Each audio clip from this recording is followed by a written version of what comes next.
Dian Junhua's calm voice carried the weight of absolute authority as he outlined the Jiangnan region's contingency. If the zombie crisis in Tianhai City proved uncontrollable and threatened surrounding cities, the region would not hesitate to abandon Tianhai entirely, excising it like a malignant boil. The 5 faction leaders fell silent, recognizing that resistance against a military power capable of missile strikes and satellite navigation was futile. Xiao Honglian, Wei Dinghai, and Xing Tian masked their complex emotions, but none dared challenge the investigation team's command. In that tense silence, Zhang Yi spoke up, offering support while posing a critical question: what if local forces could resolve the crisis within their own spheres of influence? His playful smile drew every eye in the conference room. Xiao Honglian slammed her fist on the table, her cold smile dripping with disbelief, while Wei Dinghai leaned back with casual mockery, and even Xing Tian advised Zhang Yi not to pretend.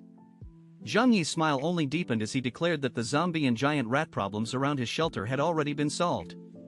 The revelation struck the room like a physical blow. While they had fought desperate battles against overwhelming hordes, Zhang Yi's small, remote suburban shelter with fewer than 10 people had apparently eliminated the threat entirely. The leader's expressions twisted with envy and jealousy more bitter than shame. When pressed for details, Zhang Yi wove a narrative of truth and omission. He described how zombie hordes gathered where populations concentrated, making his remote location naturally less attractive. He spoke of discovering a zombie king commanding the horde with intelligence, of risking entry into underground tunnels, and of using weapons from Shishan base to kill the zombie king after days of fierce fighting, which caused the giant rats to lose their symbiotic target. He concealed his true method, the massive alternate dimension that could draw seawater from the East China Sea to freeze subway tunnels, knowing revelation would invite pressure to replicate the solution across Tianhai, a task he deemed impractical given the subway system's scale and the likelihood that bronze-armored zombies and the mysterious zombie king would survive or simply relocate. Dian Junhua studied Zhang Yi with a strange, calculating gaze, his internal assessment noting that the seemingly weakest force had become the first to solve the zombie problem. The captain's suspicion crystallized: Zhang Yi was hiding his true strength. Meanwhile, the other leaders grappled with the bitter realization that Zhang Yi's geographical advantage, remoteness and low population, was inherently unreplicable for their established bases. The summit's power dynamic had shifted subtly. Zhang Nan held the sword, but Zhang Yi now held a secret that made him both an anomaly and a potential wildcard in the coming crisis. Zhang Yi sat across from Captain Dian Junwu in the central building's meeting hall, the artificial ice passage outside a testament to the Jiangnan investigation team's power. When Dian Junwu pressed for cooperation, Zhang Yi responded with calculated diplomacy, offering full assistance against the zombie horde while firmly maintaining his shelter's independence in Xishan and Lujiang districts. He framed the arrangement as the Jiangnan region requesting his aid, not the reverse, preserving both face and leverage. Dian Junwu, after a long assessing stare, accepted the terms and formally assumed command over all Tianhai factions, demanding unconditional cooperation, total intelligence sharing, and a suspension of all internal grudges until the zombie and mutated rat crisis was resolved. The other leaders, Xiao Honglian of Yangsheng Base, Wei Dinghai of Chaoyu Base, Xing Tian of Qingpu Base, and Zhang Yixian of the Snow Worship Cult, had no choice but to acquiesce, their own territories bleeding from the relentless assault. Zhang Yixian spoke first, his brow furrowed, revealing the cult had lost 4,000 to 5,000 followers, their foundation crumbling. The fragile accord was tested moments later when a commotion erupted outside. Wei Dinghai's deputy, Chen Jingwan, was squaring off against Wu Di and Kong Sheng of the investigation team on the building's steps. Chen Jingwan, a rubber-type superhuman from a prominent pre-apocalypse family, had been seething at the Jiangnan team's dismissive attitude. He challenged them openly, goading Kong Sheng into a duel. Wu Di and Kong Sheng exchanged amused glances, unbothered by the Chaoyu base officer's rage. Kong Sheng descended the steps, narrowing his eyes, ready to prove the gap between Jiangnan's elites and local warlords. Chen Jingwan watched him approach with cold calculation. He had already identified Kong Sheng as an enhancement type, the very category his rubber ability was designed to neutralize. Unless the attack exceeded an artillery-grade threshold, physical strikes would simply bounce off. The various faction representatives gathered at the windows, eager to gauge the true measure of the Jiangnan region's enforcers. The confrontation outside Central Building erupts as Kong Sheng of the Jiangnan Special Operations Investigation Team accepts Chen Jingwan's challenge, both sides seeking to intimidate without killing lest faction relations fracture. Kong Sheng activates his enhancement-type ability, his skin glowing silver gray and hardening to steel, then charges with blinding speed to deliver a whip kick at Chen Jingwan's back.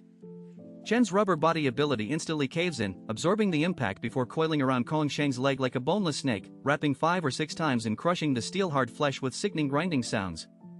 Kong Sheng struggles furiously, even transforming his hand into a blade to slash Chen's torso, but the strike only tears clothing against the slippery, elastic flesh. Onlookers including Uncle Yu and Liang Yu conclude the match is decided. Uncle Yu recalls his own near strangulation by Qin Jingguan and shakes his head at the inevitable. Yet at the moment of apparent defeat, Kong Sheng snaps his head forward and fires a razor-sharp dagger from his mouth, his own enhanced tongue piercing Qin Jingguan's left eye with surgical precision. Blood sprays, Chun howls in agony and reflexively releases his grip, allowing Kong Sheng to hurl him backward. Kong Sheng licks the blood from his lips, revealing the tongue dagger trick, and calmly explains he deduced the eyes must remain unaltered or light distortion would blind the rubber man. Chen Jingguan, grim and unwilling, retreats to the vehicle to bandage the wound before it kills him in the frigid air, while the Jiangnan investigation team secures a clean, decisive victory that cements their authority without a single death. Kong Sheng of the Jiangnan Special Operations Investigation Team asserted immediate dominance by defeating Qin Jingguan, the rubber-bodied deputy commander of Chaoyu Base, in less than a minute, piercing the man's left eye. The swift, brutal victory silenced the conference hall. Uncle Yu and Liang Yu privately admitted they lacked confidence in replicating such a clean win. Kong Sheng's board challenge for further challengers went unanswered, the message clear: the Jiangnan region's combat team, hardened in corpse piles, now held the tactical high ground. Upstairs in the second-floor conference room, Wei Dinghai grimaced at the sounds of his subordinate's defeat but remained seated as Captain Bian Junwu commenced the intelligence exchange. Every faction laid bare their knowledge of the zombie horde and the symbiotic rat swarm, save for Zhang Yi, who quietly withheld his specific eradication methods. Bian Junwu then synthesized the Jiangnan region's superior intelligence: zombies gravitate toward population density, the rat swarm shadows the zombie horde, and the sheer scale of the undead across multiple Tianhai districts pointed irrefutably to a commanding entity, a zombie king, be it a mutated zombie or an alien intelligence. He declared that surface clearing was a losing game of whack-a-mole, only decapitating this central commander would collapse the horde.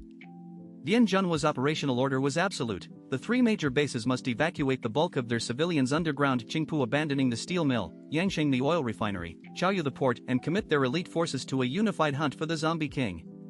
The leaders, Wei Dinghai, Xiao Honglian, and Xing Tian, exchanged hesitant glances but ultimately nodded. The Jiangnan region's backing and the removal of interfaction conflict calculus made the gamble viable. Resources would wait, but survival would not. The fragile unity fractured when Zhang Yixian, high priest of the snow worship cult, rose from the corner. Her sect possessed no underground sanctuary, and with the other bases vacating the surface, her thousands of largely non-combatant followers would become the horde's primary magnet. She demanded equitable protection. Bian Junwu, cold behind his sunglasses, dismissed the plea: the Baishu sect's disciples were their burden alone. Xiao Honglian seized the opening to sneer that the cult should not have recruited the helpless if it lacked the means to shield them, drawing a glare of murderous intent from Zhang Yixian. Before violence could erupt, Bian Junwu cut the tension with a chilling pragmatism: if the cult could not hide, it would be assigned a different function in the coming war.